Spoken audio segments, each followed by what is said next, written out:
Hello दोस्तों, welcome to my channel. तो छत्तीसगढ़ वीओई का हमारा टॉपिक चल रहा है। इसमें हम न्यूमेरिकल्स थ्योरी तो करेंगे ही, बीच बीच में हम अपने जो मेन टॉपिक है उसको भी कवर करते हुए जाएंगे। तो अभी हमारा लास्ट टॉपिक जो चल रहा था 2017 का जो थ्योरेटिकल पेपर हमने सॉल्व किया था, उसमें हमारे न्यूमेरिकल्स बचे हुए थे और एक दो थ्योरी के क्वेश्चंस लास्ट में बचे हुए थे। पेपर लंबा रहता है तो अगर हम इसको एलेबोरेट करें तो टाइम टेकिंग होता है, इसलिए हम इसको पार्ट्स में करते जाएंगे। हमारे पास थोड़ा टाइम भी है और इस टाइम को यूटिलाइज करिए, अपने प्रैक्टिस करते रहिए। ड्राइंग्स के लिए अगर कुछ क्वेश्चंस हैं, लोग कमेंट्स आए हैं काफी काफी कि हाँ सर ड्राइंग से क्लास दीजिए, तो ड्राइंग में आपको आइसोमेट्रिक्स और ये सब चीजें जो है बेसिक्स हैं वो पढ़ना स्टार्ट कर दीजिए, क्योंकि ड्राइंग जो होता है टाइम टेकिंग होता है। तो इनके जो प्रिपरेशन होती है ये आपको बाय हैंड करने पड़ेंगे। आपको कोई भी बुक रेफर कर सकते हैं ड्राइंग के लिए। अगर आपके पास कंटेंट नहीं है तो फिर मैं उसका कॉपी आपको प्रोवाइड करूंगा, नो डाउट, लेकिन प्रैक्टिस तो आपको करनी ही पड़ेगी। ठीक है, तो न्यूमेरिकल्स पॉइंट ऑफ लास्ट हमारा जो टॉपिक था पेपर से हमने लिया था 2017 का जो पेपर था उसका थ्योरेटिकल पार्ट लिया था हमने। अब उसके न्यूमेरिकल्स बचे हुए थे तो उनके न्यूमेरिकल्स को भी हम करेंगे, न कि केवल बस हम सॉल्व करते जाएंगे, उनको समझते भी जाएंगे और उनके ऊपर कभी भी क्वेश्चन आता है तो फिर वो ऐसा रहे कि छूटे ना। तो कॉन्सेप्ट पॉइंट ऑफ व्यू से हम उसको आगे बढ़ेंगे, धीरे धीरे समझेंगे।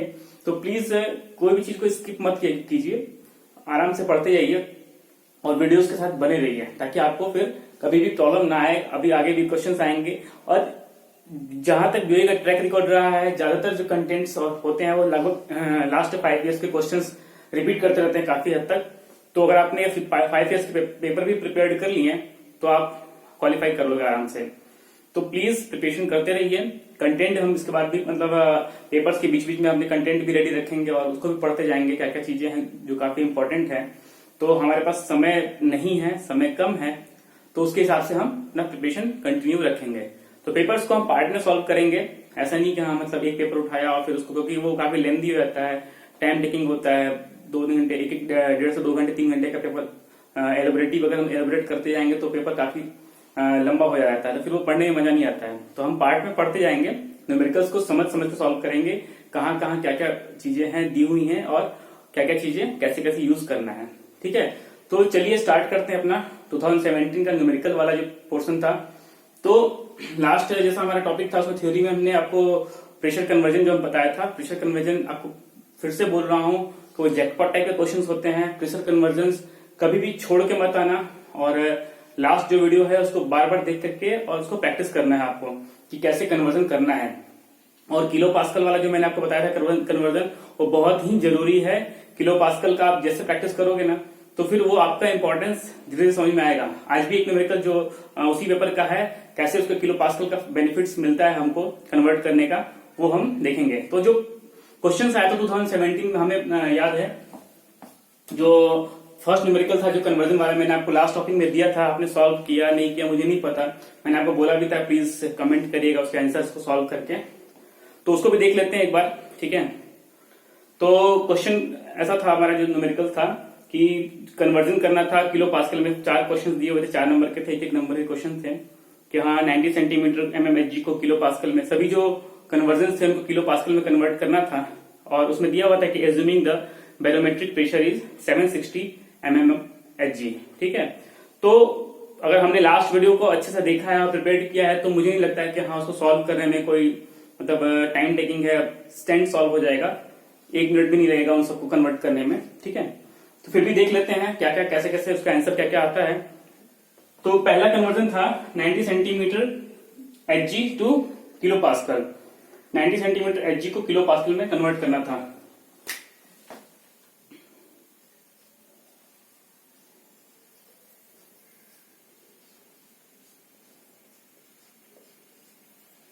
किलो पास्कल में, ठीक है। तो हमने अपने लास्ट प्रेशर कन्वर्जन में देखा था कि हमने काफी हद तक जितने भी फॉर्मूले थे हमारे किलो पास्कल कन्वर्जन में, हमने देखा था कि हाँ उसको MMHg वाला कन्वर्जन सबसे सिंपल था। तो पहले हम 90 सेंटीमीटर क्या करेंगे, 900 mmHg कर देंगे। ठीक है, कर सकते हैं 90 सेंटीमीटर को। उसके बाद 1 mmHg बराबर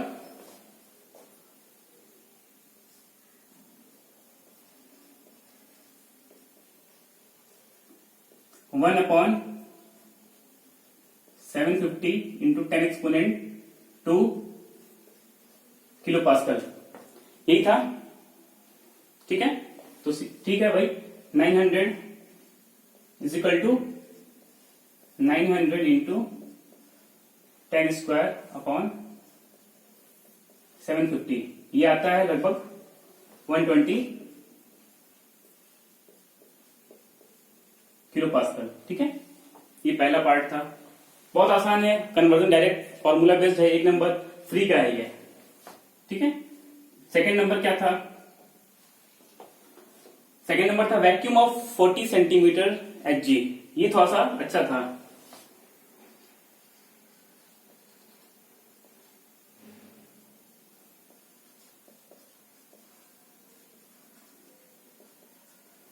कभी भी वैक्यूम को या नेगेटिव प्रेशर को डायरेक्ट कन्वर्ट नहीं करते हैं, उसको एब्सोल्यूट प्रेशर में कन्वर्ट करेंगे, उसके बाद फिर हम उसको कन्वर्जन करते हैं।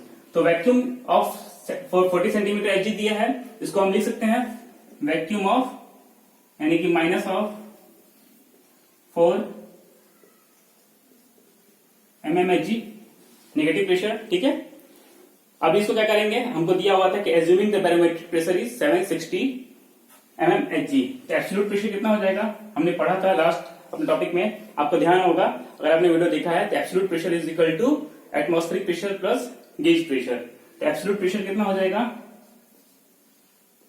एटमॉस्फेरिक कितना है 760 minus 400 is equal to 360 mm of Hg। अब आसान है, 360 mm Hg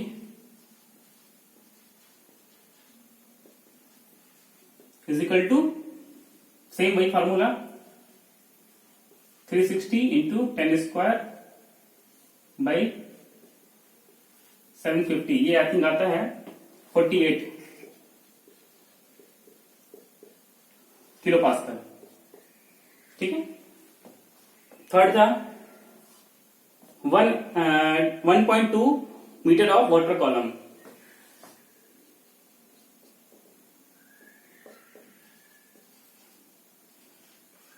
H2O था ना क्वेश्चन में, 1.2 मीटर वाटर कॉलम, इसको हम लिख सकते हैं 1.2 into 10 exponent 3 mm water column. आसान है, यानी कन्वर्जन में भी दिया था कि हाँ मीटर वाटर कॉलम का कैसे करते हैं, तो वो भी बहुत आसान था, लेकिन वाटर कॉलम MWC को कन्वर्ट करना ज्यादा आसान रहता है एज कम्पेयर टू वैसे। ठीक है, मीटर वाटर कॉलम से, तो ये कितना हो जाएगा 1 mm water column is equal to 9.81 into 10 exponent minus 3 kilo pascal, यही था। सेम सिंपल हो गया, 1.2 करेंगे तो 10 exponent 3 9.81 into 1.2 into 10 exponent minus 3 into 10 exponent 3 kilo pascal, ये आता है 11.77।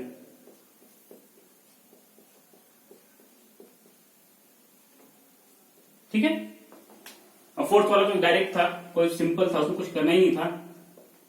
3.1 bar, 1 bar is equal to 10 exponent 2 kilo pascal, यानी 10 एक्सपोनेंट 5 पास्कल। तो बहुत आसान है, 3.1 इंटू 10 एक्सपोनेंट 2 किलो पास्कल। ठीक है, यानी कि 310 किलो पास्कल आप बोल सकते हैं। ठीक है, तो ये हमारा आंसर रहा। आई थिंक आपने सॉल्व कर लिया होगा, बट प्लीज कमेंट किया करिए ताकि हमें पता चले कि आप सॉल्व कर रहे हो। फिर मुझे हमें अगर ऐसा नहीं होगा फिर मुझे अल्टीमेटली टॉपिक चेंज करना पड़ेगा, फिर हम मेन टॉपिक पे आ जाएंगे इंस्टीड ऑफ पेपर सॉल्व करने के। तो प्लीज पेपर सॉल्व करते रहिए ताकि पता चले कि आप सॉल्व कर रहे हो, ऐसा नहीं कि बस आपने वीडियो देखा और छोड़ दिया, बिना प्रैक्टिस के कुछ नहीं होने वाला है। ठीक है, तो चलिए अभी अपना क्वेश्चंस को सॉल्व करते हैं। और भी क्वेश्चन जो आए थे उसमें था एक पिस्टन सिलेंडर का क्वेश्चन था। ठीक है, अ पिस्टन ऑफ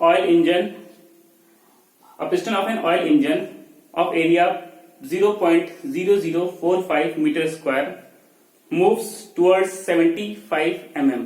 ठीक है, एक इंजन का पिस्टन जो है जिसका एरिया 0.0045 मीटर स्क्वायर है, 75 mm मूव करता है, टुवर्ड्स मूव करता है, यानी कि लेंथ जो उसका हुआ स्ट्रोक लेंथ हो गया वो 75 mm हो गया, एरिया हमको मिल गया। Drawing in 0.00028 metre cube of fresh air, 0.220 fresh air वो मैं ड्रॉ करता है from atmosphere. The pressure in the cylinder is uniform pressure है सिलेंडर के अंदर एट 80 किलो पास्कल। ठीक है, while the atmospheric pressure is 101.325 kilo pascal, atmospheric pressure दिया हुआ है 101.325 किलो पास्कल।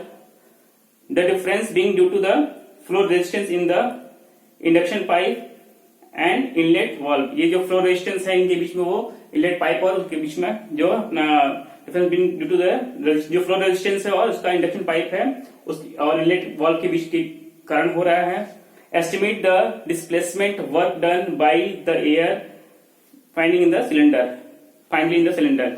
इस सब में इतना चीज दिया हुआ, काफी कुछ चीजें दे दी हुई है, मतलब कितना एयर ड्रॉ करता है आपका, कितना यूनिफॉर्मली प्रेशर कितना है, वॉल्यूम कितना, एरिया कितना है, उसका लेंथ कितना है, और आपको पूछा क्या है केवल कि displacement work done by the piston.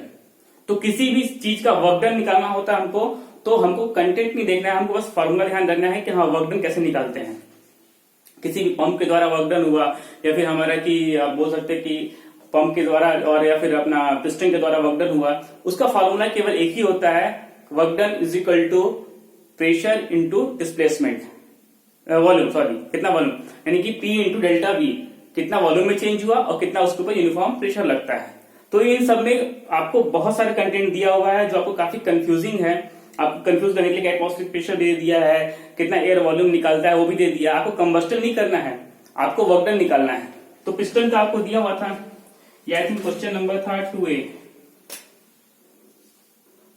बहुत सिंपल क्वेश्चन है बट इतना कंफ्यूज कर दिया है कि आप घूमते रहोगे उसके डेटा में। मैं पहले भी आपको जो न्यूमेरिकल सॉल्व कराया हूं, एपीएस के न्यूमेरिकल्स कराए थे, आपको मैंने बताया था कि आपको कॉन्सेप्ट्स क्लियर रखना है, कहां पे क्या पूछा है, न कि आपको डेटा देखना है कितना सारा डेटा दिया हुआ है। तो इन्होंने, अगर हम यहां की बात करें, ये पिस्टन का स्ट्रोक दिया हुआ है इन्होंने,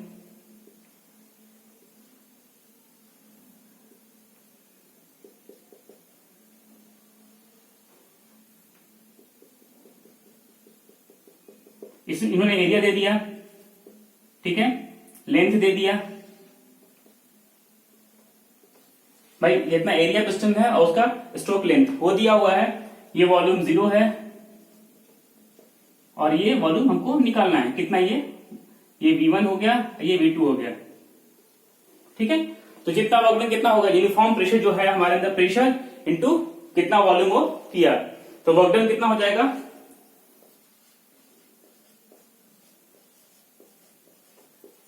work done by piston equal to pressure into delta V। ठीक है, लास्ट मैंने जो बताया था कि हाँ प्रेशर के बारे में, कि हमेशा जब भी आपको वर्क डन निकालना होता है, एनर्जी निकालना होता है, किलो जूल में निकालना है, तो प्रेशर को हम क्या करेंगे, किलो पास्कल में रखेंगे। ठीक है, अगर नहीं भी दिया हुआ है तो हम उसको किलो पास्कल में कन्वर्ट कर देंगे और वॉल्यूम मीटर क्यूब में रखेंगे, तो हमारा जो वर्क डन आएगा वो किलो जूल में ही आएगा।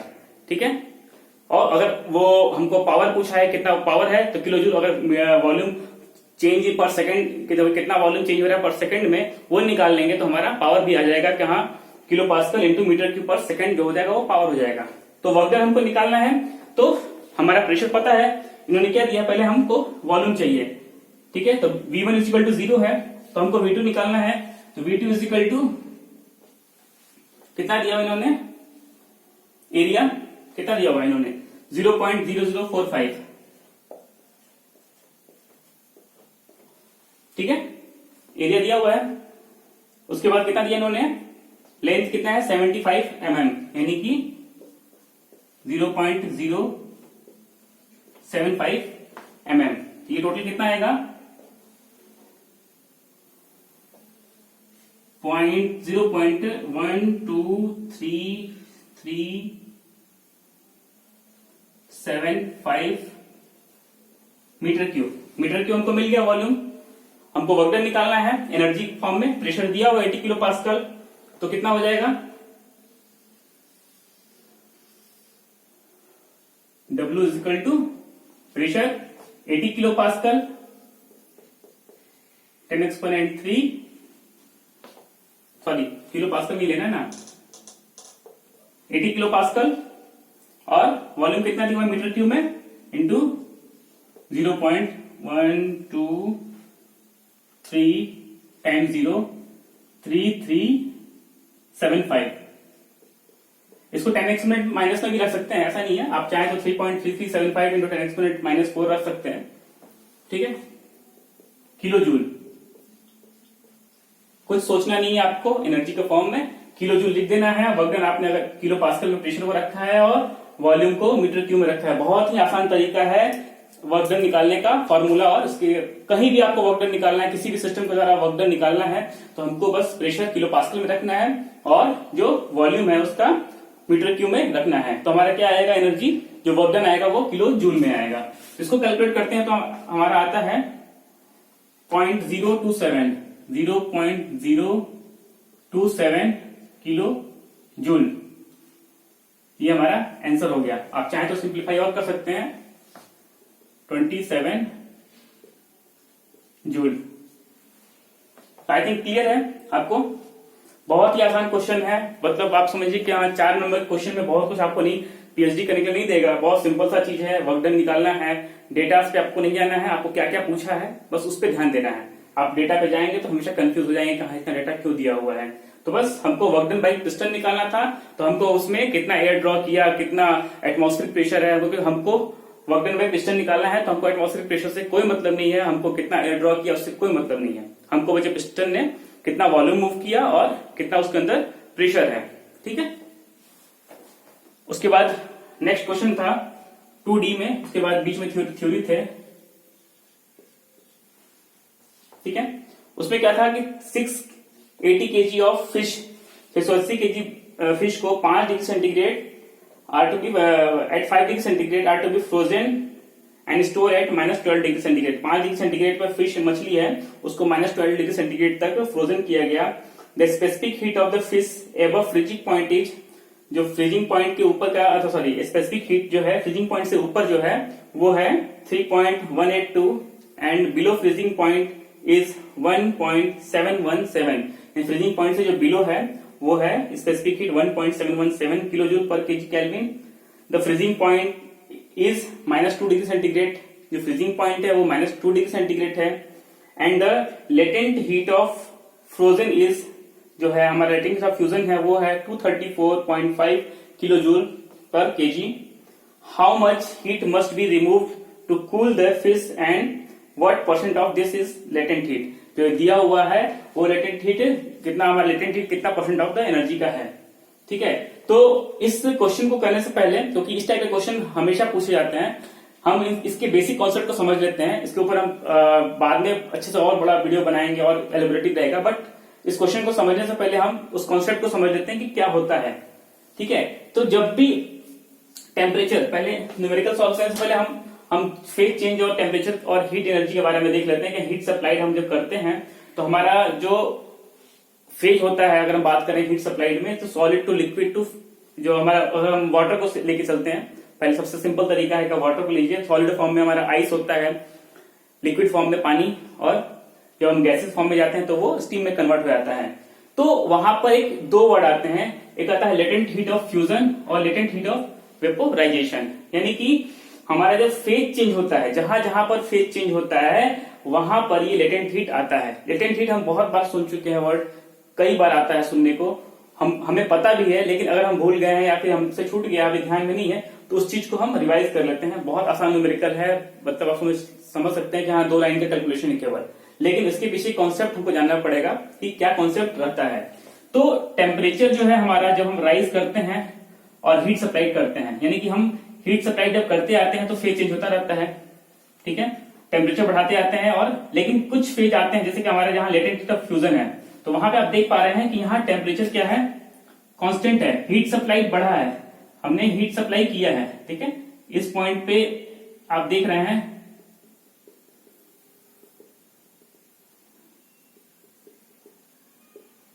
टेम्परेचर पॉइंट, अगर हम बात करें point A B C D E F, तो पॉइंट ए से बी में जो हमने हीट सप्लाई किया उसमें टेम्परेचर बढ़ा, टेम्परेचर बढ़ने पर हीट सप्लाई हुआ, ठीक है। पॉइंट बी से सी में हीट सप्लाई इंक्रीज हुआ हमारा, बट टेम्परेचर कांस्टेंट है, ठीक है।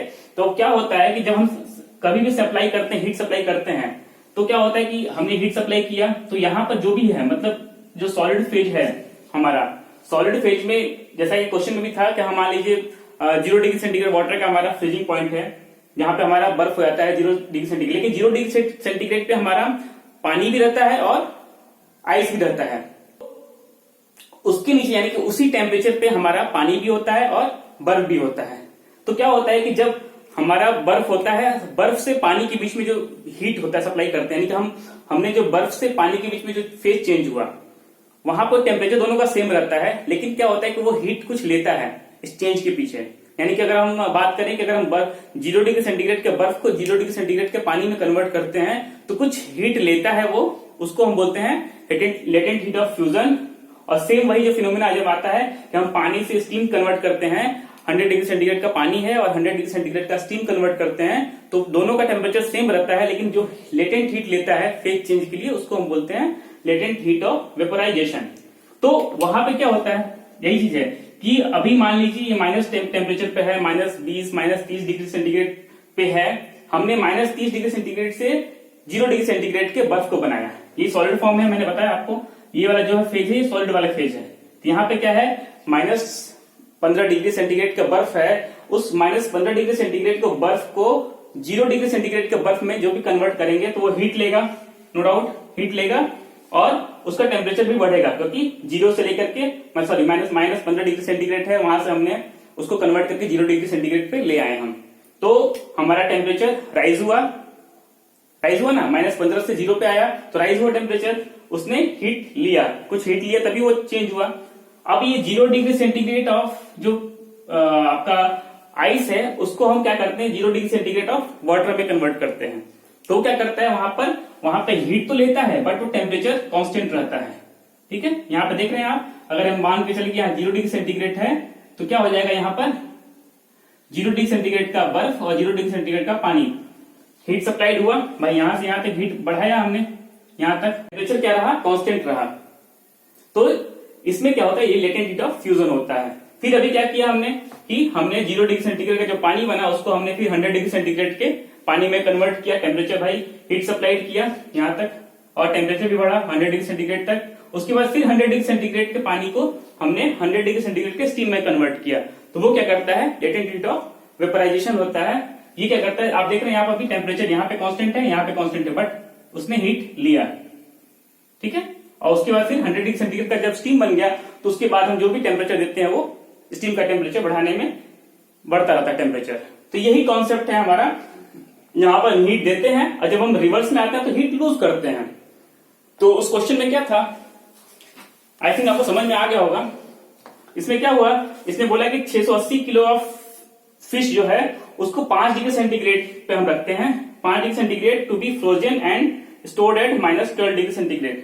मान के चलते -12 डिग्री सेंटीग्रेड पे यहां रखना है, 5 डिग्री सेंटीग्रेड इधर है, क्योंकि उसने क्या बोला है कि the fish above the freezing point, the specific heat of fish above freezing point is, जो फ्रीजिंग पॉइंट के above स्पेसिफिक हीट है वो है 3.182, जो फ्रीजिंग पॉइंट से above वाला है, और फ्रीजिंग पॉइंट के बिलो यानी कि यहां से फ्रीजिंग पॉइंट कितना दिया है, इससे -2 डिग्री सेंटीग्रेड दिया है। अगर इस क्वेश्चन में देखें तो -2 डिग्री सेंटीग्रेड फ्रीजिंग पॉइंट है, -12 डिग्री सेंटीग्रेड पे इसने रखा है, और 5 डिग्री सेंटीग्रेड कहीं यहां पर फिश वो है, ठीक है। The specific heat of the fish above freezing point is 3.182। Specific heat हम जो निकालते हैं mc डेल्टा टी, यहां का दे दिया specific heat above freezing point, and below the freezing point is 1.717, जो बिलो यानी कि यहां फ्रीजिंग पॉइंट के बिलो जो स्पेसिफिक हीट है वो है 1.717 दिया है। The freezing point is -2 degree centigrade, जैसा मैंने आपको बताया, and latent heat of frozen is 234.5 kilo joule पर केल्विन। जो हमारा लेटेंट हीट यहाँ का है बताया हमने, एम एल जो होता है, एल जो लेटेंट हीट है वो है 234.5 दिया हुआ है। ठीक है, तो हमको क्या करना है, इसमें निकालना है how much heat must be remove to cool from the fish.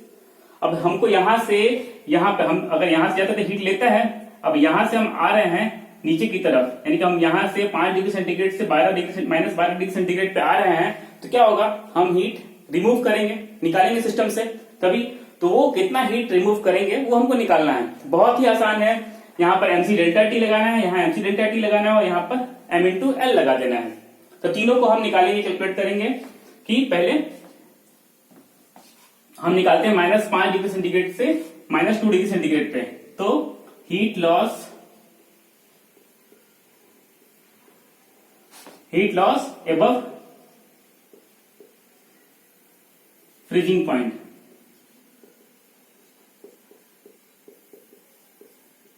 ठीक है, वो कितना आएगा भाई, एम सी डेल्टा टी। ठीक है, तो क्या आएगा, मास कितना दिया हुआ है इसमें, 680 केजी दिया हुआ है। Specific heat above freezing point क्या दिया इन्होंने, 3.182। टेम्परेचर इन्होंने एक्चुअली स्पेसिफिक हीट दिया हुआ है, यूनिट जो इसकी दी हुई है kilo joule per KG, kelvin दिया हुआ है, तो केल्विन में कन्वर्ट करना पड़ेगा। तो 5 डिग्री सेंटीग्रेड को जब आप केल्विन में कन्वर्ट करोगे तो वो आपका आता है लगभग 278।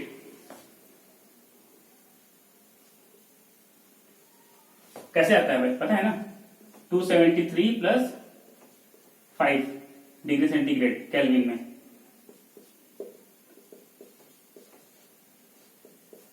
ठीक है, 273 273 जोड़ देते हैं जब भी हमारा डिग्री सेंटीग्रेड में, तो हमारा वो केल्विन में कन्वर्ट हो जाता है। ठीक है, -2 डिग्री सेंटीग्रेड पे 5 डिग्री सेंटीग्रेड से -2 डिग्री सेंटीग्रेड पे आए तो कितना आ जाएगा, 271। ठीक है, 278 माइनस 271, ये कितना है, हम हीट लॉस लिख रहे हैं, ठीक है ना, हीट गेन नहीं लिख रहे हैं, तो निगेटिव में लिखने की जरूरत नहीं है हमको। ठीक है, अगर हमको हीट केवल हीट लिखना होता तो हम क्या करते हैं कि T2 माइनस T1 करते तो निगेटिव में आता, तो हम पहले लिख दिए हीट लॉस, तो इसकी वैल्यू कितनी आएगी हमारी, 15.1463 मेगा जूल। फॉर्मूला पर रख लीजिएगा, कैलकुलेट कर लीजिएगा, बहुत आसान है। ठीक है, नेक्स्ट पॉइंट आता है latent heat loss.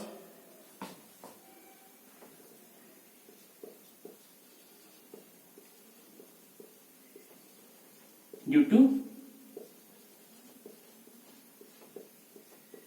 Latent heat,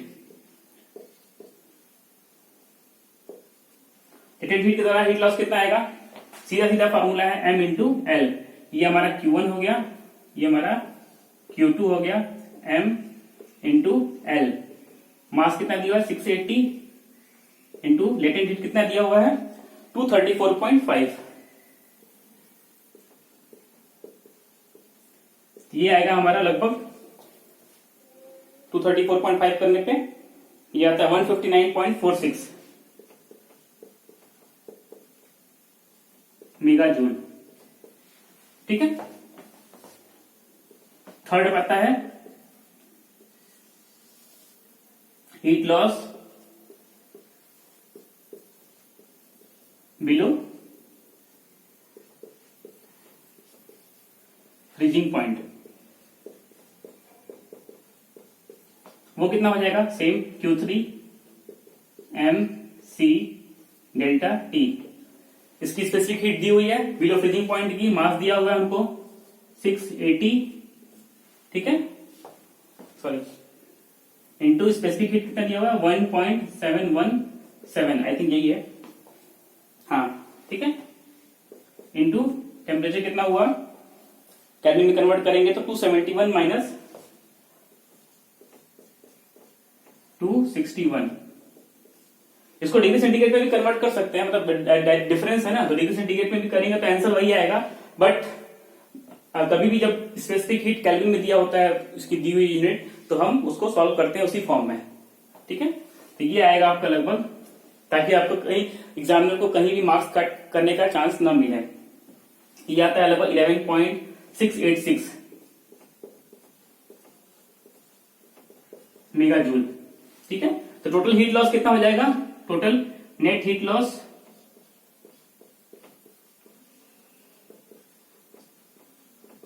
Q1 plus Q2 plus Q3 is equal to आता है 186.2816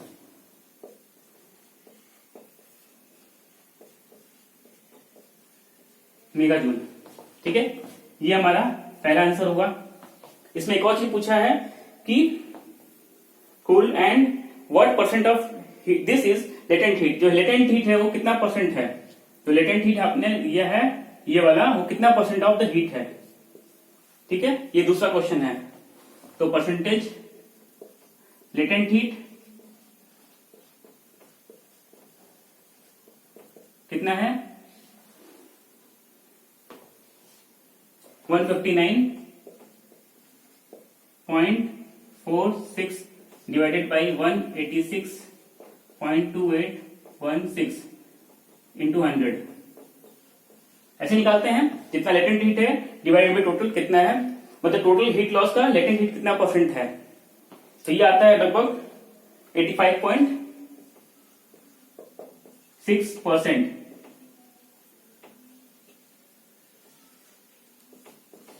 ठीक है, तो ये हमारा क्वेश्चन और सॉल्यूशन हुए।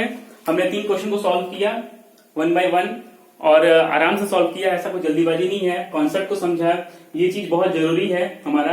अगर समझ में नहीं आता है तो फिर से आप बोलिए, मैं फिर से एक और वीडियो बनाऊंगा इसके ऊपर और आराम से समझेंगे, कोई दिक्कत नहीं है। लेकिन ये समझना बहुत जरूरी है, ये यहीं पे नहीं, आपको हर जगह ये सब इस चीज की जरूरत पड़ेगी। लेटेंट हीट के बारे में हम हर बार सुनते हैं, हर बार ऐसा नहीं कि हाँ कंफ्यूजन होता है अगर हम उस चीज को नहीं ध्यान दिए हैं, उस चीज को भूल गए तो ये चीज हमको ध्यान रखना है। हमारे हर जगह अपना स्टीम जनरेशन में भी लेटेंट हीट आता है, फ्यूजन में भी आता है। तो ये सब चीजें हमारा हमको, अगर हम बात करें तो वाटर वाले में लेटेंट हीट ऑफ वेपोराइजन 540 के आसपास हम लेते हैं, फ्यूजन जो है 80 किलो जूल लेते हैं। तो ये सब चीजें हमको ये तो याद हो जाता है वैल्यू, लेकिन ये सब चीजें दी हुई होती हैं। तो हमारा सॉलिड टू लिक्विड जो फेज चेंज होता है वहां पे लेटेंट हीट फ्यूजन काम करता है, और लिक्विड से जो हमारा स्टीम जो चेंज होता है, जो गैस फेज में जाता है, वहां पर भी लेटेंट हीट, हमारा फेज चेंज में लेटेंट हीट का यूज होता है। तो ये लेटेंट हीट वाला कॉन्सेप्ट बहुत ही इंपॉर्टेंट है। हम इधर जाएं या इधर जाएं, हमको इस ग्राफ को फॉलो करना ही है और इसके अनुसार ही हमको आगे बढ़ना है। तो ये हमारे लगभग 3 न्यूमेरिकल सॉल्व हुए। आगे भी और न्यूमेरिकल्स जो है उनको सॉल्व करेंगे धीरे धीरे। तब तक इस चीज को आप तैयार करते रहिए, रेडी करते रहिए। इसके ऊपर जो भी क्वेश्चन आपको मिलते हैं उनको सॉल्व करिए। नहीं होता है तो आप बताइए मुझे। और हाँ, मेरे फेसबुक पेज पर जाइए, वहां पर आप कुछ भी पोस्ट कर सकते हैं, कोई क्वेरी कर सकते हैं, आपको क्वेरी का आंसर मिलेगा। तब तक के लिए मिलते हैं, तैयारी करते रहिए नेक्स्ट वीडियो में। Bye bye, thank you so much.